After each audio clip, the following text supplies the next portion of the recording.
For today's lesson, we will be discussing about understanding point and interval estimate of a population mean for large samples. Therefore, we will be estimating the population mean based on the samples that we have. Before we start, let's define first what is an estimate. Estimate. It is a value or a range of values that approximates the population value.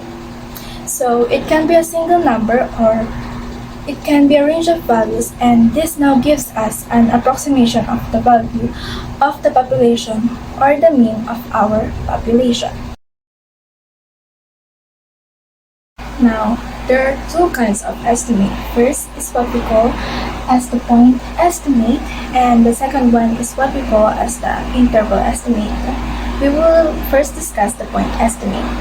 The point estimate. A point estimate is a specific numerical value of a population parameter.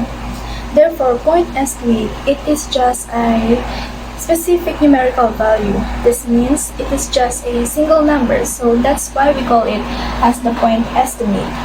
Now, the sample mean or the X-bar is the best point estimate of a population mean, so that's what we know in every population. It has a corresponding population mean, and if we get a sample, this gives us a sample mean, so that mean of the sample from our population is the best point estimate to use for our population mean. And also remember that during our discussion about the mean of sampling distribution of sample means, if we get the mean of all our samples or the mean of our sampling distribution, it will be equals to the mean of the population. So again, when we say point estimate, this is just a single value or a specific numerical value that gives us the estimation for our population mean, and the best point estimate to use is the mean of the samples. On the other hand, the interval estimate. This is also called a confidence interval. So later you will encounter this term. It is a range of values used to estimate a parameter. So if the point estimate uses one value only, for interval estimate, we have this range of values. So this estimate may or may not contain the true parameter value.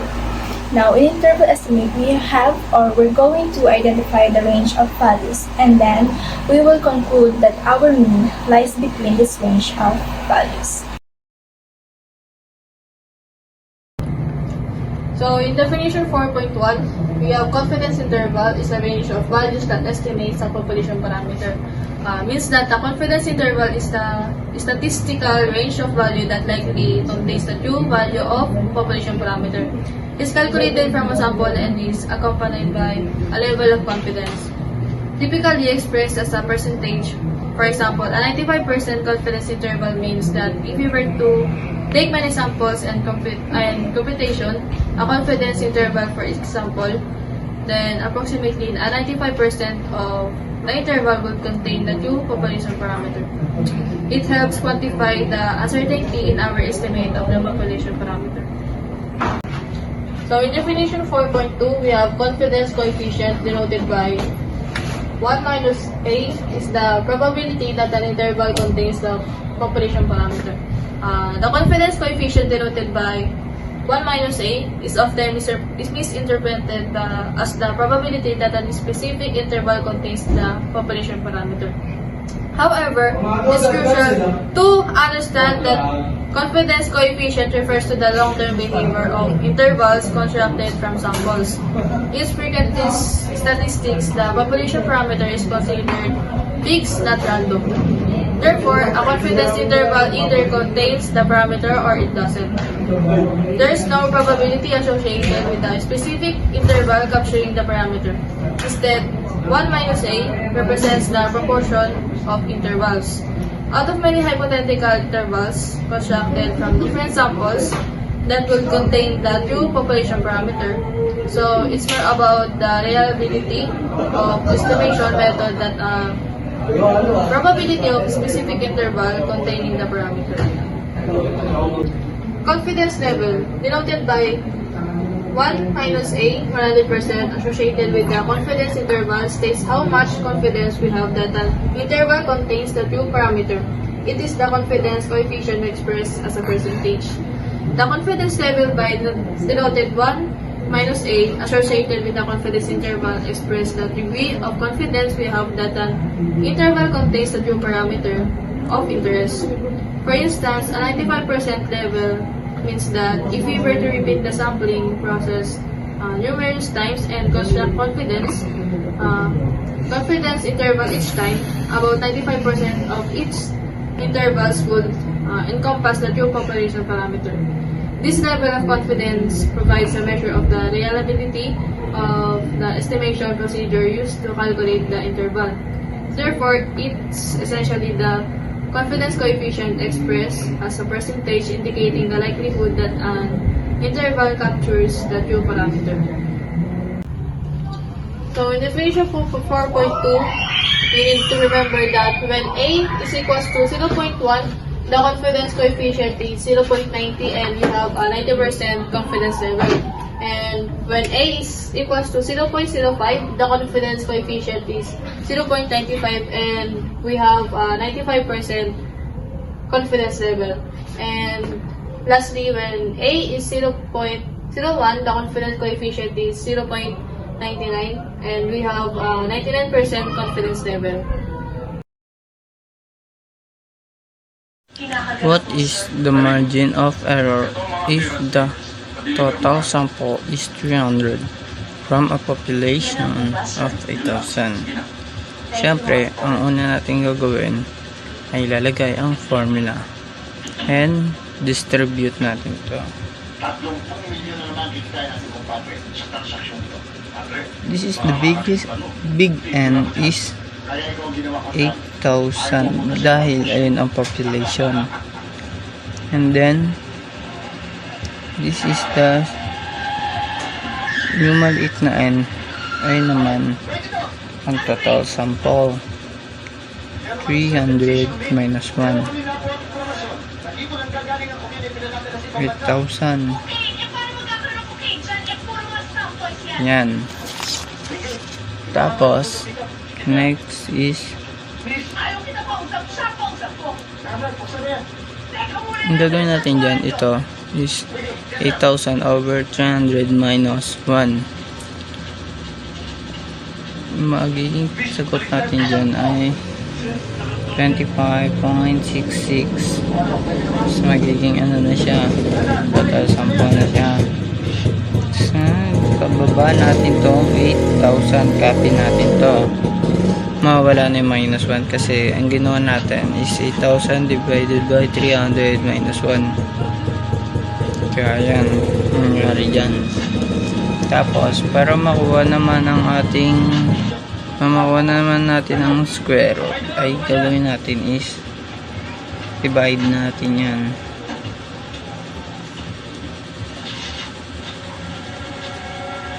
$25.66 divided by 8,000 is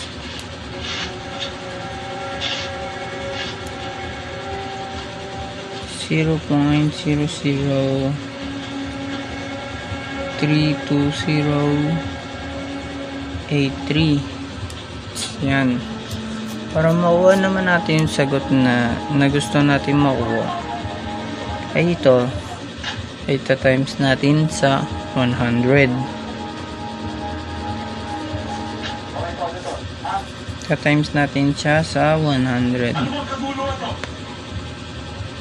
0.0032083 times 100 is equal to 5.66%. This is the answer of the margin of if the margin total sample is 300 from a population of 8,000.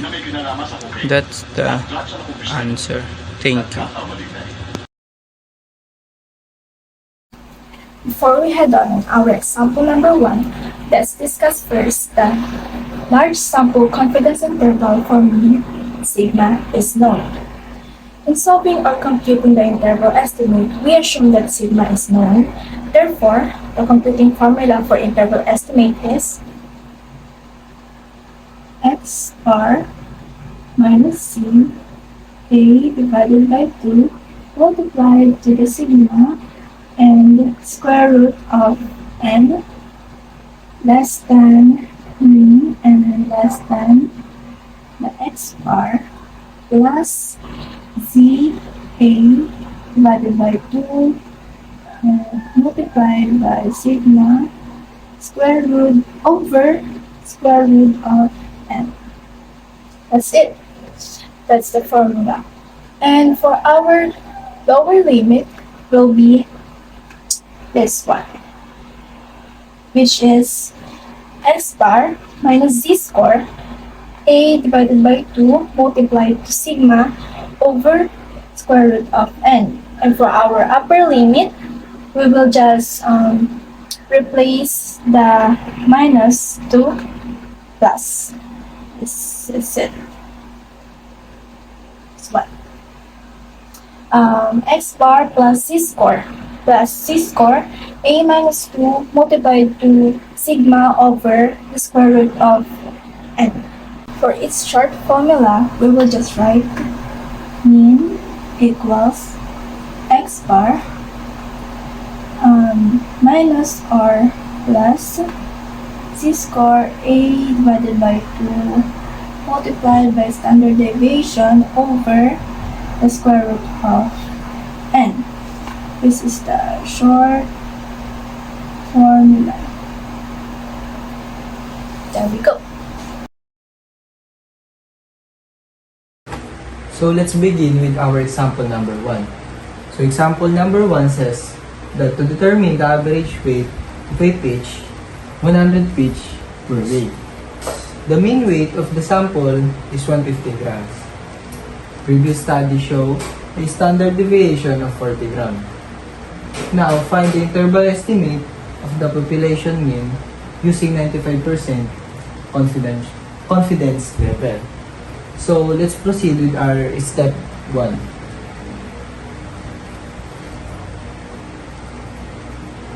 So our step 1 is to identify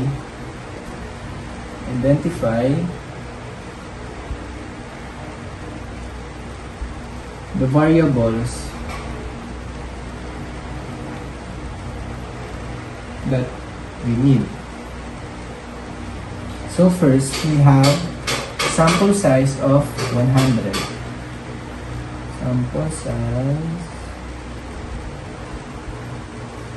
our n 100.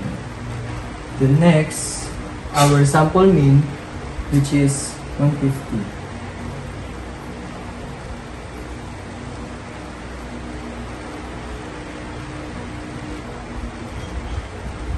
The next, our standard deviation, which is 40. Now,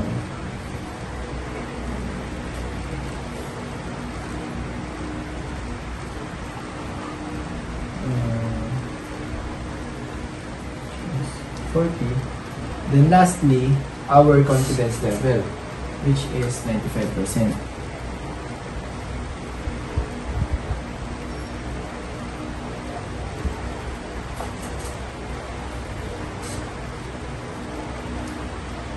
So that is our first step. So now let's proceed to our step 2.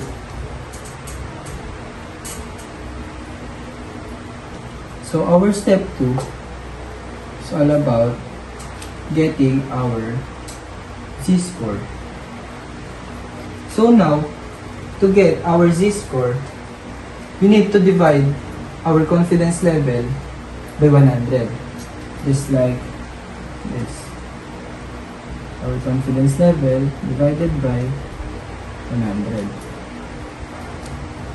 95% divided by 100. So let's compute. So 100 divided by 95 is 0. So now, 0 multiplied by 100 is 0. So, bring down 95. So now, 100 divided by 95, this cannot be. So we need to add decimal point. Then add 0, bring down 0. So now, we can divide our 100 in 950. So 950 divided by 100 is 9. So 9 is 900, and then bring down 50, add 0, and then 500 divided by 100 is 5, which is 500. So now, 0.95 is already our Z, or our Z-score. So now, let's proceed to our step 3. Step 3, which is getting the margin of error.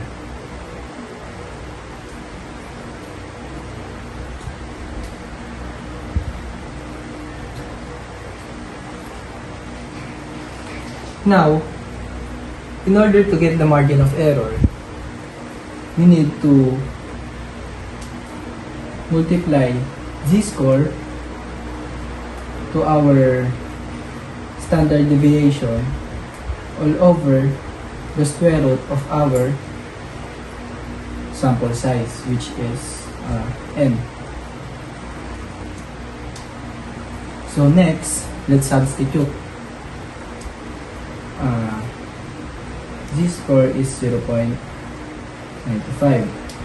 and then our standard deviation is 40, square root of our sample size, which is square root of 100. So 0.95 multiplied by standard deviation. So now, what is the square root of 100? It is 10, because 10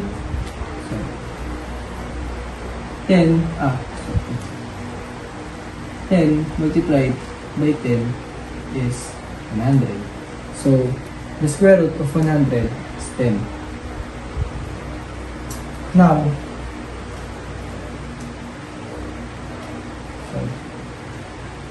let's divide 40 and 10. So 40 divided by 10 is 4. Now let's multiply 0.95 multiplied by 4, 20, and then 36 plus 2 is 38. Then 4 times 4 is 0. Bring down 3. Then decimal point. So our final answer, or our margin of error, is 3.80 or 3.8. So now let's proceed to our last step, which is step 4. Excuse me. So our step 4 is all about finding the interval estimate of the population mean. So the formula in finding the interval estimate of the population mean is x, which is our sample mean, minus to our margin of error. And this is the formula for the lower interval of the population mean. And for our upper interval, our formula is x, which is sample mean, plus our margin of error. So now, let's substitute. So our x is equivalent 50 minus to our margin of error, which is 3.8, and then to our upper interval, x is 150 plus margin of error, which is 3.8. Now let's compute. 150 minus 3.8. So 14, 9, 10. So 10 minus 8 is 2. Bring down decimal point. Then 9 minus 3 is 6. Then bring down 14. So our lower interval is equivalent to 146.2. And for our upper interval is 150 plus 3.8. So now 8 and 3 and bring down 15. So our upper interval is 153.8.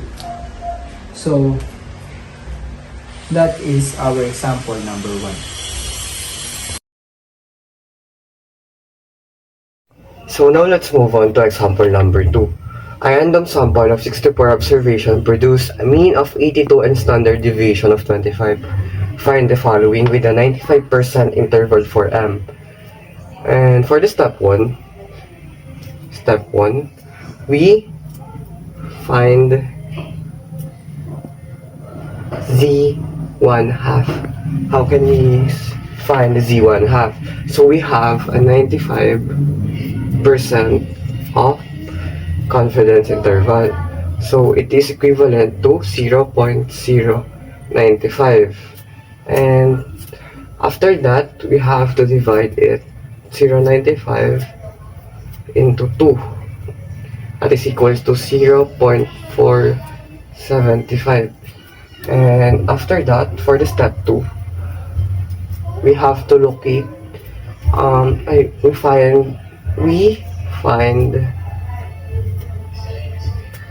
Z values that corresponds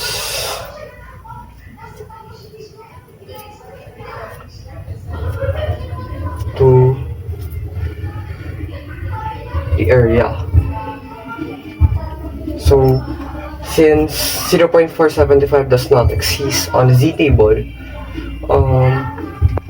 we get the two nearest area of it, that is 0.11 and 0.12.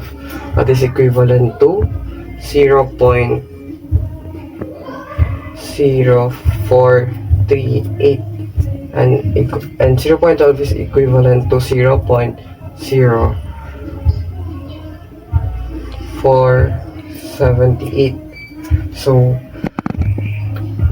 since we locate the values that corresponds to the area of Z values, let's now move on to step 3, where we compute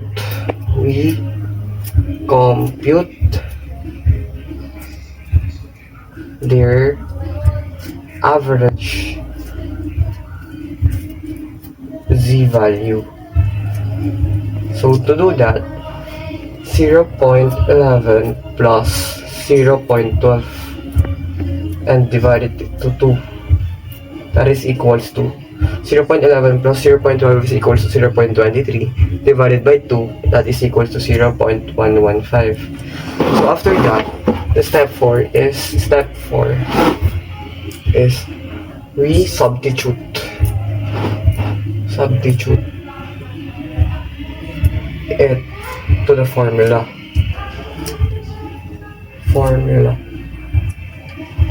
So the formula is, here is the formula, x minus ZA2 s over square root of n and m mean x plus ZA s over n That is the formula.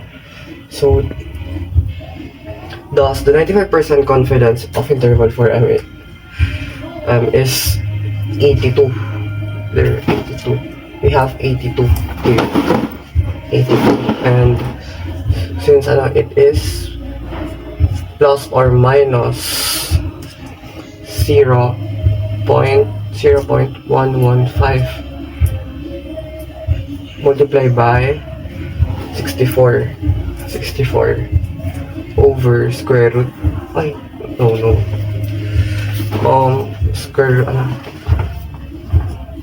square root of 64 and 25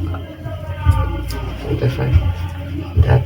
And when we solve this, we can get 0.04, and 80 bring down 82 plus or minus is approximately. So to solve, we have to find its upper limit and lower limit. So for upper limit, 82 plus 0.04 is equals to 82.04, and for lower limit, 82 minus 0.04, which is equals to 81.96. So we can be 95 confident that lies between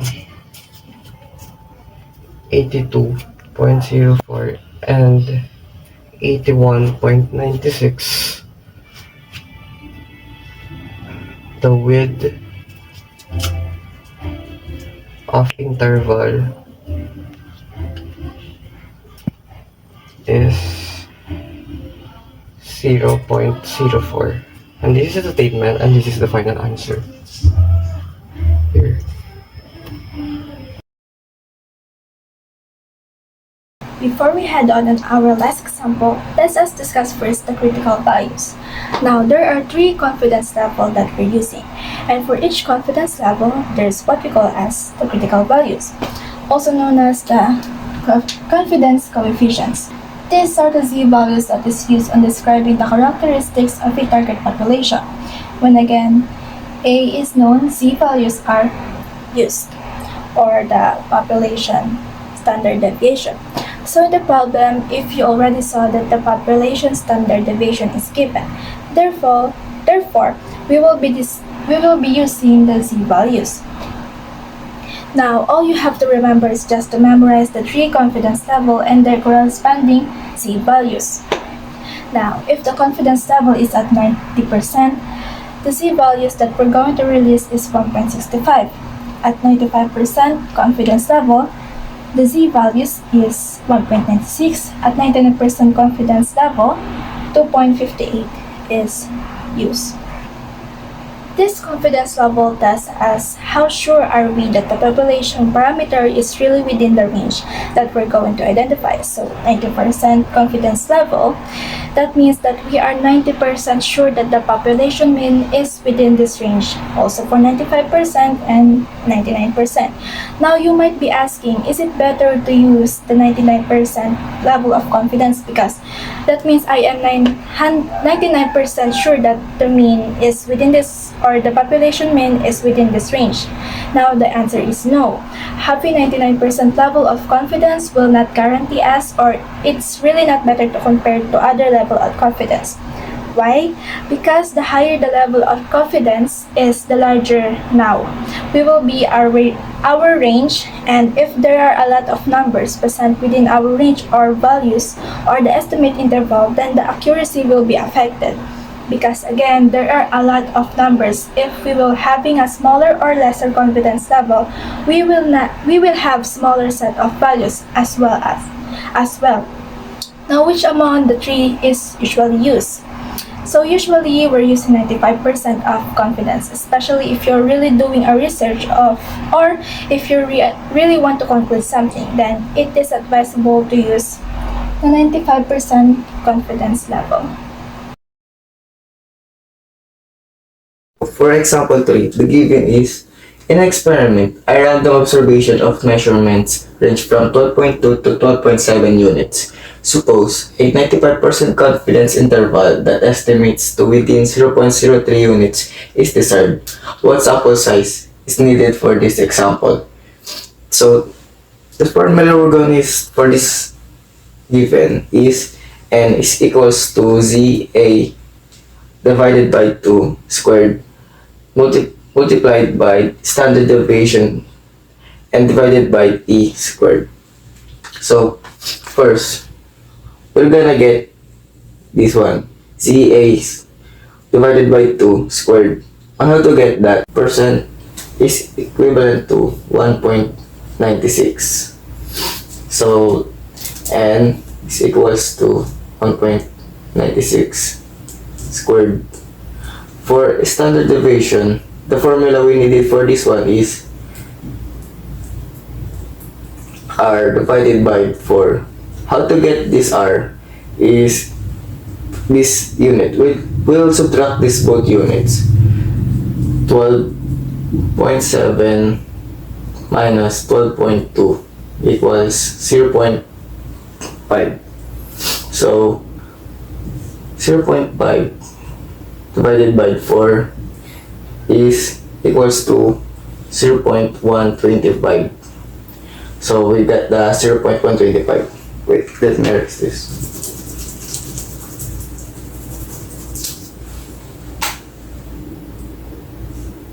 .25 squared because there's a sign squared here. So we're gonna get the E. The E squared is this one. 0.03 squared. So now we'll compute this one. 1.96 squared. 1.96 squared is equals to 3.84 is equals to 3.8416 and 0.125 squared is equals to 0.015625 and this one 0.03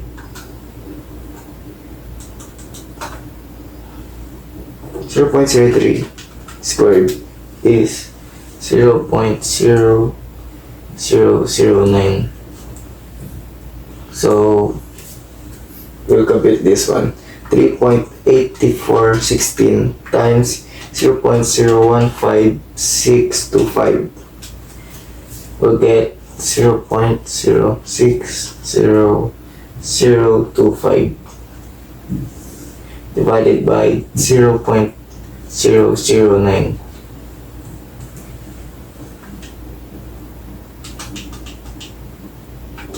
The answer 0.060025 divided by 0.0009.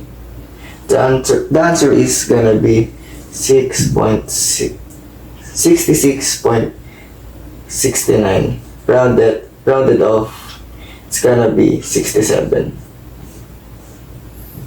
So the answer for this question is, what sample size is needed for this example is 67.